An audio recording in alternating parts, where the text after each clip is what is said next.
ibihe byiza kuri udahwema kudukurikirana umunsi ku wundi n'iby'agaciro komeza uzajya udukurikirana natwe ntabwo tuzahwema kuguhereza imari nziza cyane uzagenda ukunda ndetse ukanishimira. Twebwe twitwa Nzuri Business Group Limited, tuba tugufitiye imari nyinshi cyane kandi nziza, yaba inzu zikodeshwa, inzu zigurishwa, ibibanza ndetse n'indi mitungo yose itimukanwa. Mu gihe rero waba ukeneye kugura umutungo wari wose utimukanwa, wagana Nzuri Business Group Limited tukakurangira ahantu heza kandi ku mafaranga make cyane. Namwe mushaka kugurisha imitungo yanyu itimukanwa, ntago mwacikanwe cyangwa ntabwo twabibagiwe. Mu gihe waba ufite inzu, ikibanza cyangwa se ishyamba cyangwa se undi mutungo wari wose utimukanwa, watugana tukagufasha gushaka abakiriya bawugura mu gihe gito cyane. Tugira n'indi service ya property management, aho tugufasha mu kumanaginga imitungo yawe. Ibyo byose wabisanga muri Nzuri Business Group Limited. Ni ikaze cyane.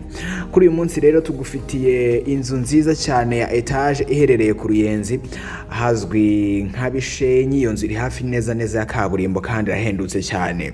Iyi nzu ya etage nziza muri kubona ifite ibyumba 4, ikagira toilette 3, ifite salon ndetse na salle à manger, ikagira na cuisine.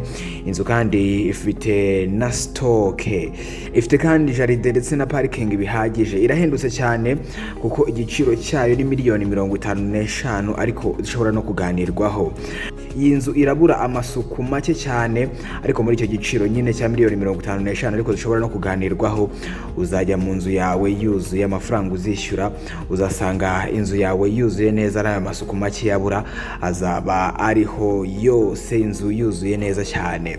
Uramutse ushaka ibindi bisobanuro kuri iyi nzu, hamagara 0788466797 cyangwa hamagara 0782300123. Sibyo gusa kandi ushobora no gutangira kudukurikirana ku mbuga nkoranyambaga zacu zose, aba kuri Twitter, Instagram, Facebook ndetse na YouTube. Wandika Nzuri Market ubundi ugahita utubona. Haba hariho n'indi mitungo myinshi myiza wagira ukunda nabwo ukaba watugana. Sibyo gusa kandi dufite naho dukorera. Uramutse ushaka gusanga kuri biro, wadusanga ku Muhima hafi neza n'inzu yahoze ikoreramo Yamaha. Iyo ugeze muri feruje zo ku Muhima uhita ubona inzu y'amatafari ahiye yanditseho Shema House. Aha ngaho niho dukorera kuri floor ya nyuma ku muryango ureba ku Gisozi. Ikaze cyane muri Nzuri Business Group Limited. Icyo usabwa ni kimwe, no gukora subscribe kuri iyi channel, ubundi ugatangira no gusharinga cyangwa se gusangiza imitungo myiza tuba dufite inshuti n'abavandimwe. Komeza kugira ibihe byiza cyane ndetse n'umunsi mwiza cyane muri Nzuri Business Group Limited. Ni ikaze.